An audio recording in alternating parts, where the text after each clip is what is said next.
नमस्कार। अध्यात्म आपको हमेशा सजग करता हुआ ठीक मार्ग पर चलने का ज्ञान देता है, आपका मार्ग प्रशस्त करता है। इस पथ पर चलने वाला पथिक निर्भीक होकर परम पुरुष परमात्मा में स्वयं को समर्पित करता हुआ अपने कर्म पथ पर सदैव अग्रसर होता रहता है। जब आप प्रेम और ज्ञान में पूर्ण रूप से डूब जाते हैं तो फिर आपके भीतर झुकने का भाव स्वतः आने लगता है।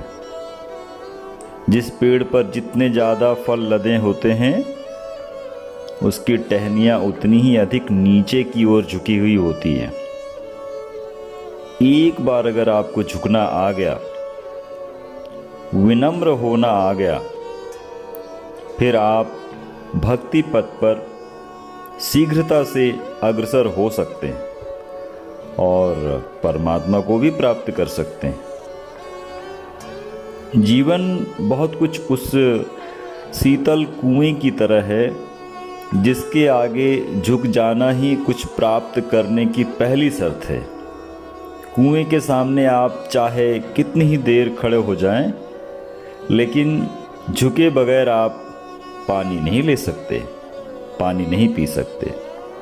भले ही कुएं का जल आपको तृप्त करने की पूर्ण क्षमता रखता हो। दोस्तों, जीवन के पास भी आपको देने को बहुत कुछ है, मगर वहाँ भी यही शर्त है कि बिना झुके श्रेष्ठ को पाना संभव नहीं है। झुककर चलना जीवन में लक्ष्य प्राप्ति की अनिवार्यता है। यहाँ अकड़कर चलने वाले अहंकारी रावण को भी 10 सिर कटवाने पड़े, कट गए।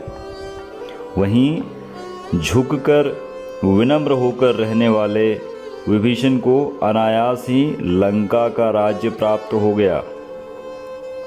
आपने अक्सर बाढ़ की विभीषिका देखी होगी, जहाँ बड़े बड़े पेड़ और इमारतें बह जाती हैं क्योंकि उनमें लचीलापन नहीं होता।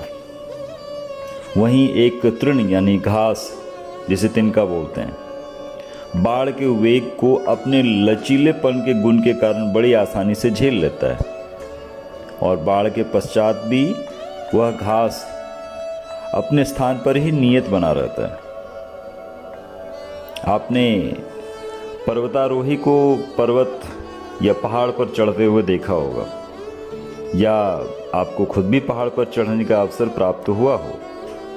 आप देखेंगे कि आप जैसे ही पहाड़ पर चढ़ना शुरू करते हैं, आपको आगे की ओर झुकना पड़ता है। तभी आपका संतुलन बन पाता है और आप बड़ी आसानी से दुर्गम पहाड़ पर चढ़ जाते हैं। बिना झुके आप पहाड़ पर चढ़ ही नहीं पाएंगे। वहीं अगर झुक जाते हैं तो आप आसानी से उसके शिखर तक पहुंच जाते हैं। हमारे शास्त्रों में एक बड़ा अच्छा श्लोक वर्णित है, विद्या ददाति विनयम विनयाद्याति पात्रताम पात्रात्व धनमाप्नोति धनात् धर्मम ततः सुखम।